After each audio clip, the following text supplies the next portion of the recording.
Hi, everybody, and welcome. My name is Scott Larsen. We are going to get started. I'm a chiropractor here in the San Francisco clinic. I work for Sutter Health, but specifically, I'm at the Institute for Health and Healing.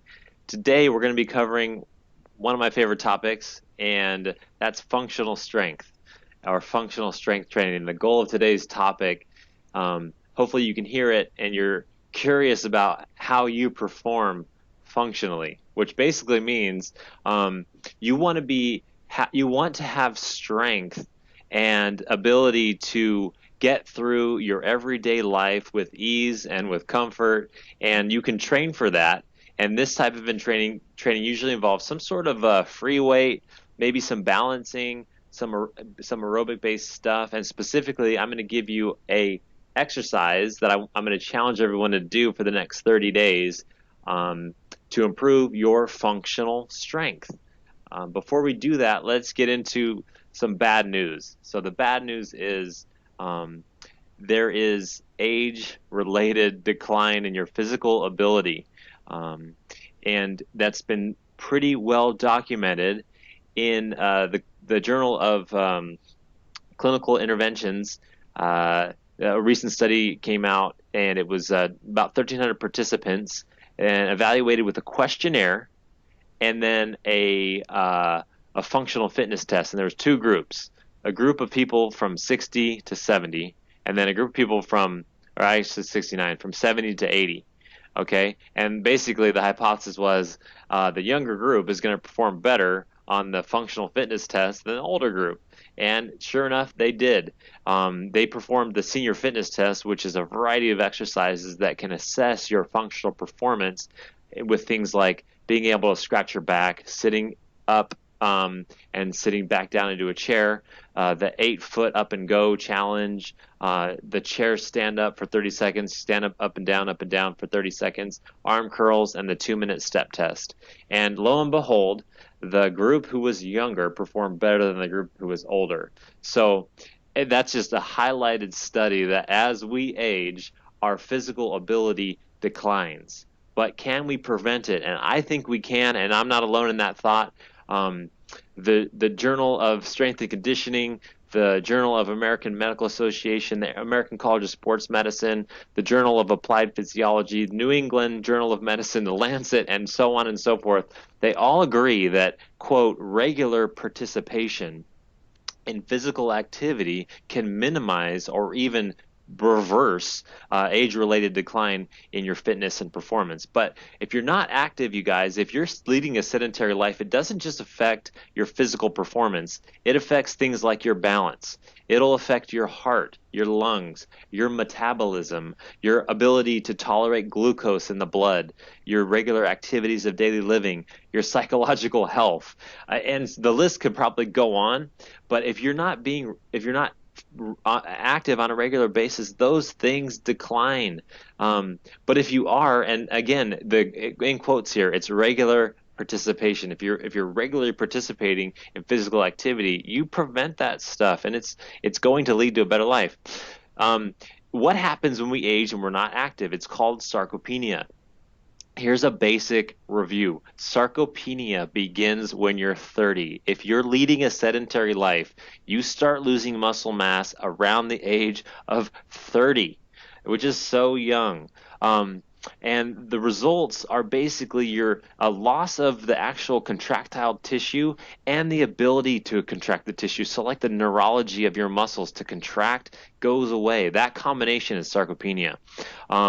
It's very well documented, but it's poorly understood why. And so we don't need to get into the physiology of sarcopenia, but just to understand that age-related sarcopenia starts beginning at a very young age, and it obviously you lose lean skeletal muscle, but also it affects all aspects of your human physiology. You accumulate more fat as you get older. Your increased risk of having different types of balance and movement-based disorders increases, cardiovascular disease, problems with your lipids and your good and bad cholesterol can alter based on sarcopenia, and your insulin resistance. And the big kicker for me is your mitochondria in that skeletal muscle, as it goes away, you lose it. So mitochondria are like the powerhouses that produce ATP, which gives your body energy. And so as you lose skeletal muscle, you lose the ability to have energy. And so it's a real thing, you guys. If you're not physically active, you're going to lose your muscles.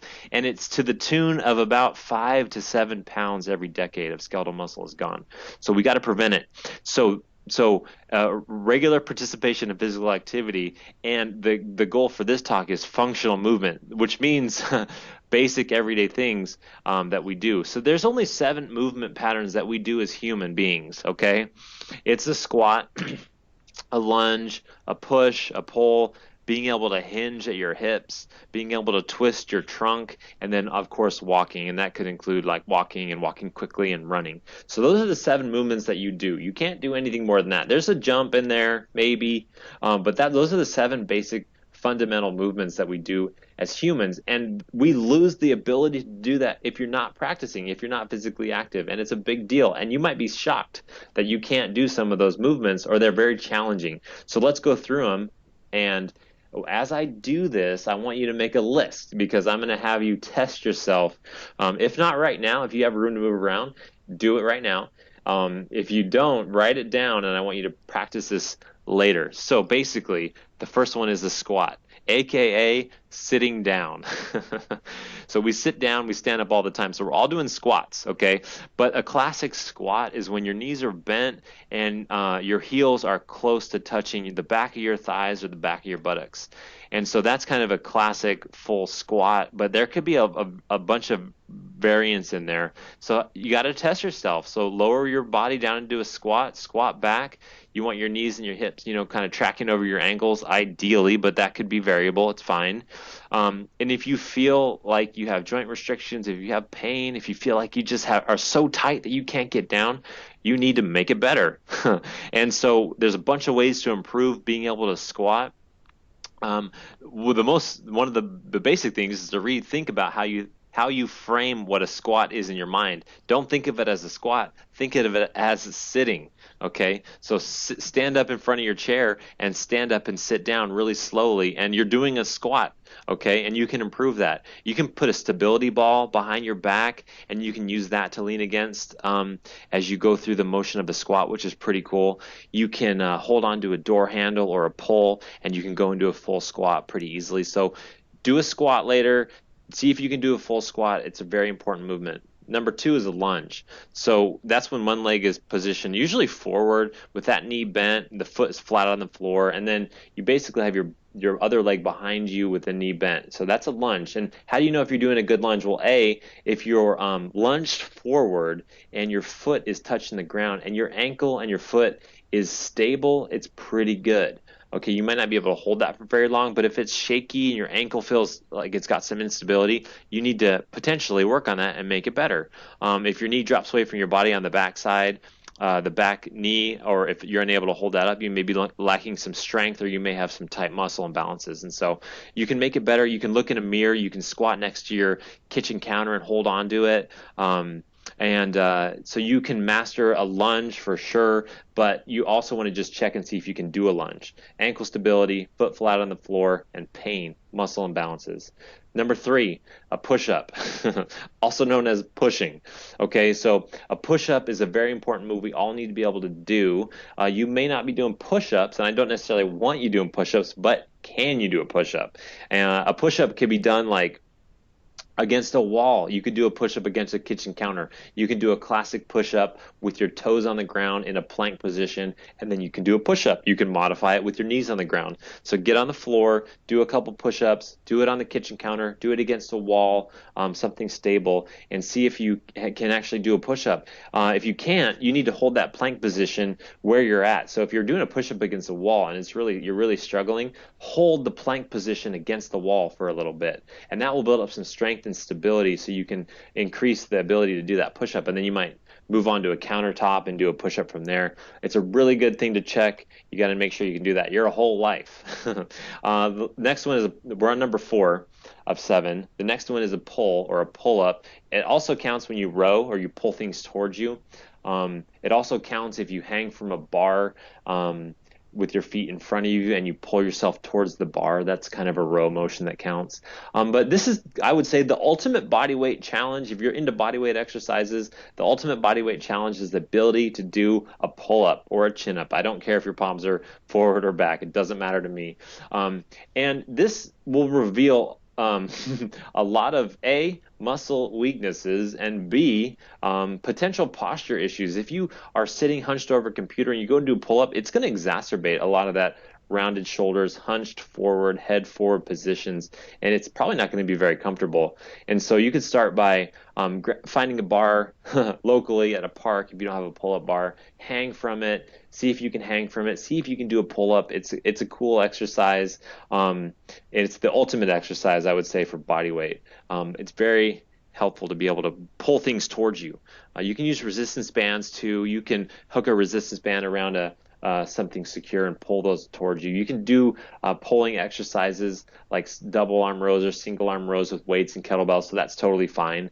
But you want to have that skill. You want to be able to pull. The other one is a hinge, aka touching your toes, aka a deadlift. And I like this aka picking up that potted plant, because honestly, if you've got a big potted plant in your backyard, really the only way to pick that up is to deadlift it. You usually can't do it with one hand, so you got to hinge, you got to bend down, pick it up, and move it somewhere. And so it's really important to have this ability. It's probably one of the toughest movements I think people can work on and master, the ability to deadlift something heavy, but it's really rewarding. It's super helpful, and it's a skill that you need your whole life. So your feet need to be probably a little bit wider than shoulder width. You need to hinge at your hips, and I would recommend don't feel like you got to be able to touch your toes with your knees completely straight. There's no expectation that that's something that is healthy, in my opinion. So knees slightly bent, that's fine. You feel stretched through your hamstrings and your glutes as you kind of reach down to the floor, and then you pick something up off the floor. It could be something really light. It could just be doing that hinge motion to test yourself where you're at. And you can make it better. You can strengthen your glutes. You can do lots of things to build some strength. You can stretch your hamstrings if they feel too tight. So there's ways to make it better, but definitely test out your ability to hinge and pick something up. Number 6 is the twist. Also known as a wood chop, or also known as hitting a baseball or a softball. So that motion is really good. Trunk rotation is a really good exercise and a really good movement not to lose. So basically, to test this, you stand with your feet kind of like probably shoulder width apart, a little bit shoulder width apart, firmly planted, knees slightly bent, and then you basically lift your arms diagonally up towards like the corner of the ceiling, back behind you, and then you go ahead and you look over at your knees and your feet. Are they stable? Are they twisted off the ground? Can you go into kind of that wood chopping position, like you're gonna chop down a tree without your feet coming off the ground? Super important to be able to do that. If you have any pain, if you have any other imbalances, you can start working on it. One way to work on that, if you do go into a twist and you feel really unstable, is to lay on the ground on your back with your knees bent and hold something in front of you, something light, it could be like a rolling pin or a small, like a basketball size thing, and then basically slowly rotate that from side to side, touching the ground, and build up a little trunk twisting confidence. And you'll build some core stabilizer muscles. It's really good exercise. Last but not least, you guys, is being able to walk. Okay, this is gait. So this is number 7 on our list of 7. And everybody walks every day, but a lot of people aren't really mindful of how they're walking, in my opinion. We walk with our heads forward, slumped over, our shoulders rounded, kind of like how we sit at our computers. We just get up and we kind of continue that posture, and we walk throughout our day like that. So the goal of walking correctly is just being mindful. Where's your head? Where are your shoulders? Are you swinging your arms? You can, if you find a mirror, if you go to like a store where they have a big glass panel, walk straight at it and look at yourself.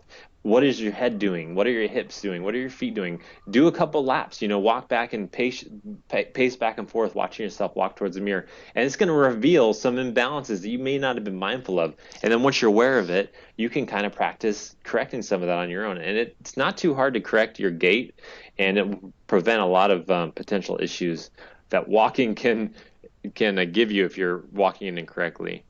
Something caught my eye that sparked this. This is a big part of what I do every day. I'm passionate about functional strength, but the Harvard Medical School put out a little letter in June, and I caught it, and it was basically boost your ability to lift and carry heavy loads. And that's the exercise I'm going to give you. It's a carry exercise. They said grocery bags, grandkids, gardening supplies, they're all heavy items you may need to lift or carry short distances. Isn't that the truth?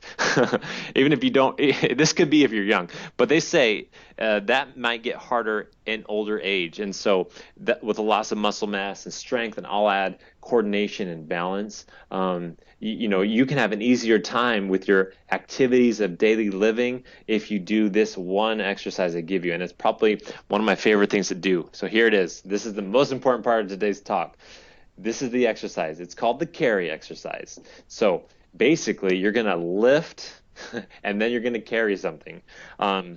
There's a variety of styles, but let's just kind of like do a classic. You've got a box on the ground full of books, and you're not going to read those books anymore, so you throw them in a little box. But that, if anyone's moved, and we all probably have, boxes of books are super heavy, and they can be really like surprisingly heavy, let's just say.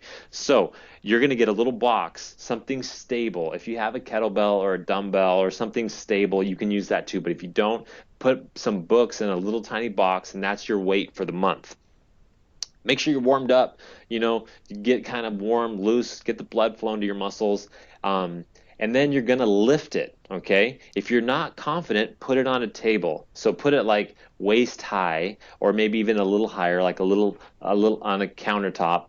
If you're semi-confident, maybe you want to put it about knee high, like on a chair, and the seat of a chair. If you're really confident, put it on the ground. Okay, so no one has an excuse not to do this exercise.